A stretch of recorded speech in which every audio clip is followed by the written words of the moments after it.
first and foremost, I would like to thank James and Chanda and all of Pottery Northwest for this opportunity to talk about my work, and especially for being so supportive during these trying times. And I guess I'd also like to acknowledge that as an artist, it's pretty challenging to talk about one's work in such a personal sense, and to essentially like expose our inner creative selves to strangers confidently. And I think it's actually incredibly special to have the chance to reflect on our work over time. Especially these days, it's almost too easy to become consumed in our day-to-day lives. And it feels so rare to be able to take a step back and then another, and to finally remind oneself of the entire picture and present it to a fresh audience. So I hesitated at the idea of including a personal photo before we dive into the work, because I kind of feel like everybody does that. But I am human and also an artist. And I want people to be able to see themselves in me and my work, and to be able to draw connections between my imagery and my objects. So this photo came to me kind of like the foreshadowing of the story that's my life. So I'm pictured here as a child, possibly shy, possibly also mischievous, and absolutely enmeshed in nature. And it dawned on me sometime in college that my fascination with flowers might have stemmed from my father taking photos of me every year in the springtime. And so he pushed me into lilacs and magnolias and tulips and pansies. And I loved tulips so much, in fact, that I later asked my parents to legally change my name, which they didn't, but I wish they had. I wish they'd legally change my middle name or something. But tulips actually happen to pop up in ceramic history quite often. And so I find it fitting to illustrate them as both a personal allusion and also a reference to ceramic history. And I grew up in Rochester, New York, which is a small, artsy yet crusty city in upstate New York. It is known for a few things, but most important to me, I think, is the Lilac Festival, which is a celebration of over 1,800 blooming lilacs that just so happened to sit upon a mass burial site from the Rochester Penitentiary. And so it's this gorgeous reminder that the most beautiful things can bloom from even the most gruesome. And I often think about cities and even old objects being haunted by their pasts. And so Rochester is unquestionably one of them. In 2011, I went to college an hour away from Rochester in a town so small that it is technically a village, where I earned my BFA with a concentration in ceramics from Alfred University. And then in 2015, I did a post-bac in Boulder, Colorado at CU Boulder. And there I fell in love with the mountains that obstructed our horizon line. And I think that was actually a really important thing, because it kind of led me here to Seattle, where we have mountains and water. I also took that year to focus on hand building. And afterwards, I returned to Rochester, New York in 2016 for a year-long residency at the Flower City Art Center. And then in 2017, I think, 2018, I began graduate school. And so the following slides were taken within those 2 arduous years. And this slide right here is a studio shot from my first year there. And I've always been interested in symbols. I think that's because I grew up writing poetry and prose. So to decode a poem, one must consider the meaning of words, their connotations and denotations, the context, the atmosphere, illusions, among countless other literary devices.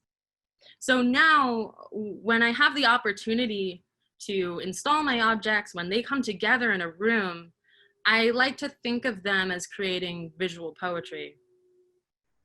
Each piece is like a symbol, carefully partaking in this dreamlike atmosphere that I wish to portray. So in this composition, for example, the most recognizable symbol is the rabbit. And rabbits may be known for their fertility or their vulnerability, depending on the context. Here, it looks kind of like a shadow above an Ouroboros, which is a snake that consumes itself and becomes an emblem for eternity. The objects on either side are forbidden fruits. There's one with a large insect consuming it. And depending on your religion or culture, there may be meaning implied whenever a snake is pictured or whenever a fruit is pictured. And the image of the forbidden fruit alone might be meaningful enough, but instead it's here and it's sitting on these gold leaf shelves. And I guess what I love about the rabbit here is that their lifespans are short, but they are plenty. And so while we know that they will die, their image lives on in their spawn, but also their symbols. And so with all the symbols together, there's an implied meaning. This is one of my favorite pieces, and it also features a snake at the base, and it's concealed with leaves. There's a moth pinned to the concave interior, and the black blobs surrounding the moth are crows, drawn so that they're kind of animated and they could come out of the piece and like devour the moth. And I made this piece with the moth in mind. It's an urn for the moth, or maybe it's an urn for all moths that are eventually consumed by creatures. So in graduate school, I became really interested in light and reflection. These objects here, the one on the left is like an urn, whereas the one on the right is kind of like a vessel for a candle. And I think of them as mourning pieces or pieces that engage in some kind of ritual. There's an Ouroboros, there's fruit on the surfaces, etc. As I continued to make work in graduate school, I often found myself making things in pairs. One reason for this is because if one breaks, you know, I at least have a second.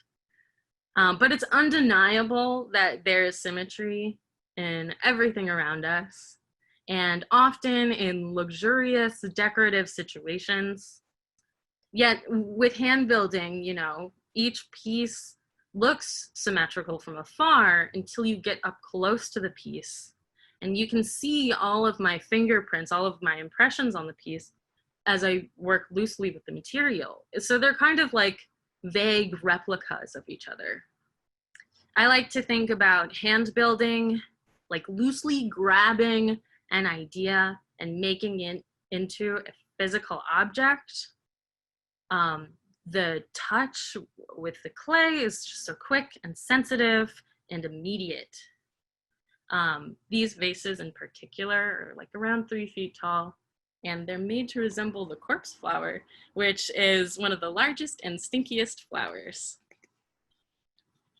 I started to use paper mache as a way to transform things like ceramic or paper or dried flowers. And the idea of mummification is a tactic to capture things in time. I find that paper and ceramics are surprisingly similar materials, Both are used for the preservation of history, but they're similarly delicate. So paper can be burned and turned into ash, whereas ceramics goes through hell and back to become whole, but it can be broken in a mere instant. There's something poetic about that contrast. Here's my take on a tulipier.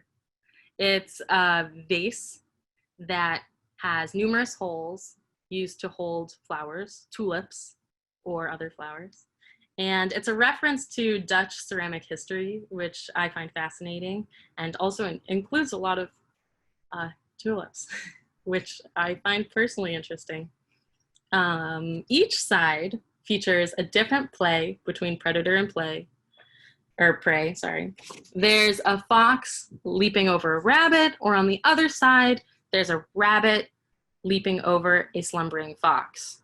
There's springtime flowers in between, and the figures drawn at the base could probably be dead, but it's totally up to you if you decide you want to go that far, which is one of the reasons why I love to make these pieces, why I love to make pieces that have a front and a back and imagery all around, that you can look at it and see it for what it is, but you could dive deep into the work if you really wanted to. A lot of my narrative ideas come from mythology and fairy tales, but I used to do a lot more research in those, and now all the sharp details have kind of faded away as I write and rewrite or redraw each story. So my narrative over time becomes dreamlike, it becomes kind of vague and suggestive, and that's totally okay with me. Here I have another tulipier, and I also have this paper mache crow. And then later, I covered that paper mache crow in clay and I fired it. I made crow labras, I don't know, just to see what would happen. It's dark. Their wings can hold many candles. I don't know. I've been thinking a lot about wall sconces. So these are sconces that held candles, they held incense or plants, and they're things that can contain light or they contain life and air, but they can also just be arranged in an aesthetic composition. And I like to play with reflective glazes. And then this is an image that's kind of a play on a still life, and the still life embodies a lot of what I'm interested in. It's about capturing a moment in time, a seemingly ordinary image with symbols that can be decoded in great detail if you choose. But if you do want to just take the image for face value, it's pieces in different materials, in different states, finished, unfinished, camouflaged, and concealed. And I know that someday, possibly even at Pottery Northwest, I really want to revisit the idea of the still life. In 2019, I received my MFA in ceramics from Penn State University. This is an image from the thesis exhibition, and I haven't really had the pleasure of revisiting these images. It's essentially been a year, so it's kind of raw to go back and view them, but totally fruitful. I had always known that this exhibition would be an opportunity to transform a space. And despite how quickly graduate school passed, I felt like I covered a lot of topics in this show that I desperately wanted to address, primarily in the transformation of objects through reflection, like reflective surfaces or reflective glazes, in installation, in light and shadow. And then here's another image from that installation.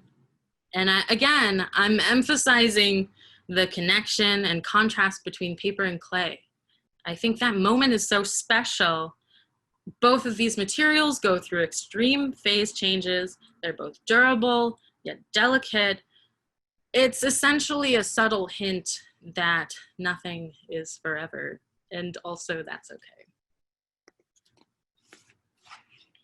These are some vases on a wall with a paper rabbit on the floor.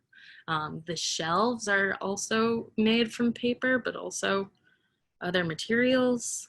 And I had some questions about these vases at the time, but essentially they have images of animals paired with flowers that may be deadly to them. For example, there's a vase with a black cat on it, and we can look at that vase and react to the symbol of the black cat or the symbol of the cat plus the lilies. And it's kind of up to you and your morbid sense of humor.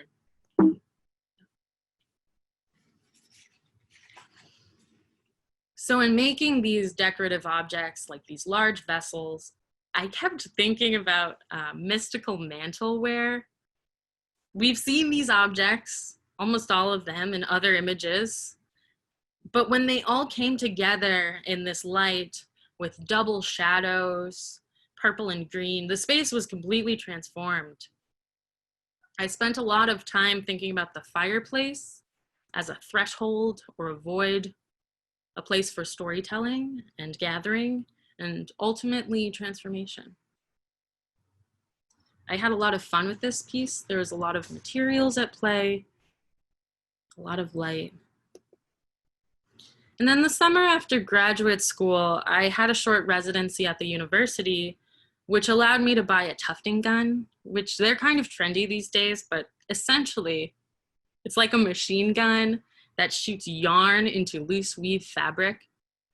I experimented with color and pattern, yarn, house paint, paper, just everything. I pushed my paper sculptures further and had this idea of bringing the exterior inside, so kind of transporting you into a different landscape or headspace.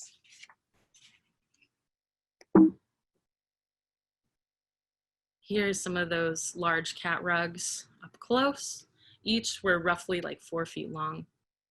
And actually at the start of the pandemic, I took some time to revisit tufting, and I have about 2 large scale rugs and like 8 small pieces in the works, but they're yet to be finished.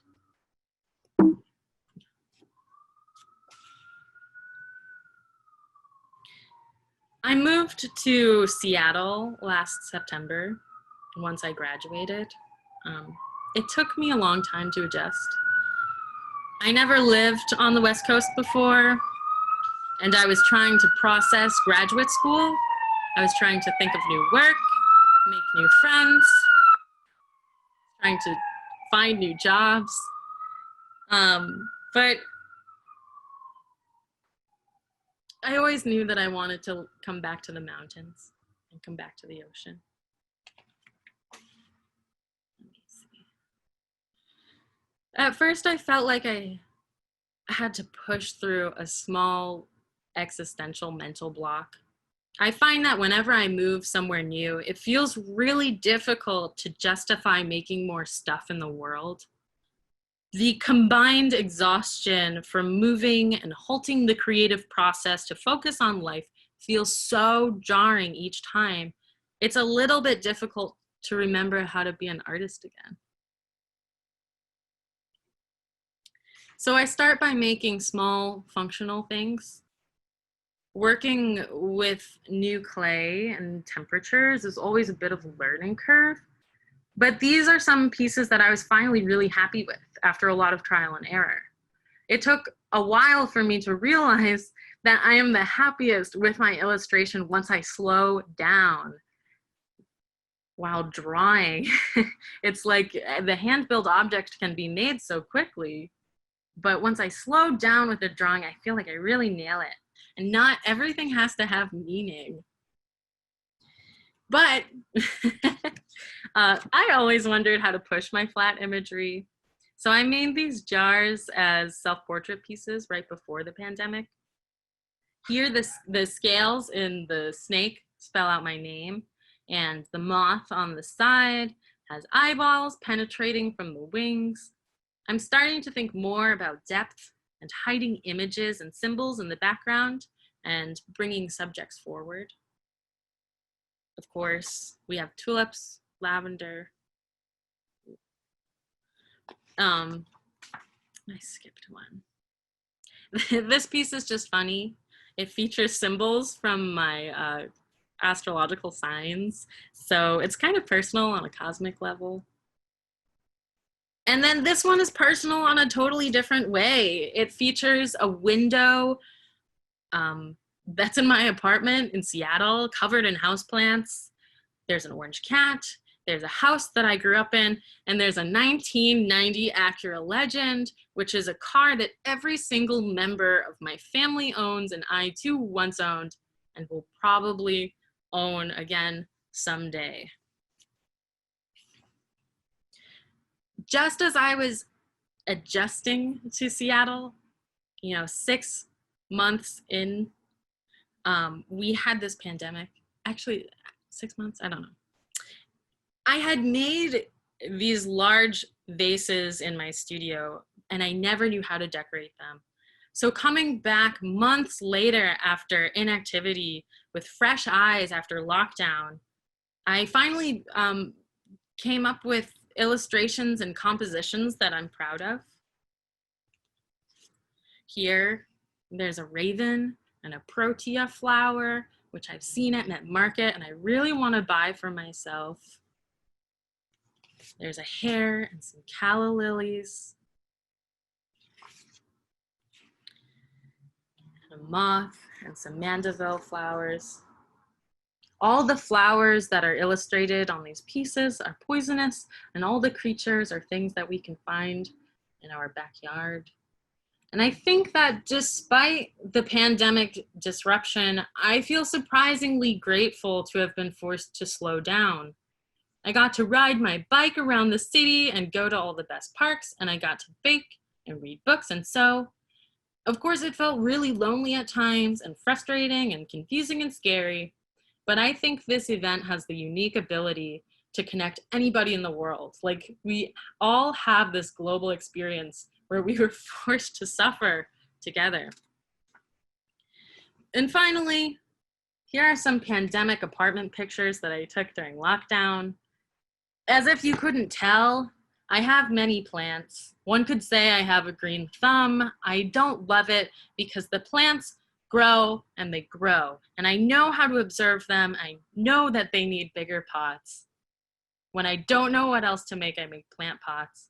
And this one rule helps me stay active in the studio. And so the relationship between me and the plants is mutually beneficial after all. I keep them alive and they keep me working in the studio, which is really wonderful. And I think that might be it. Thank you.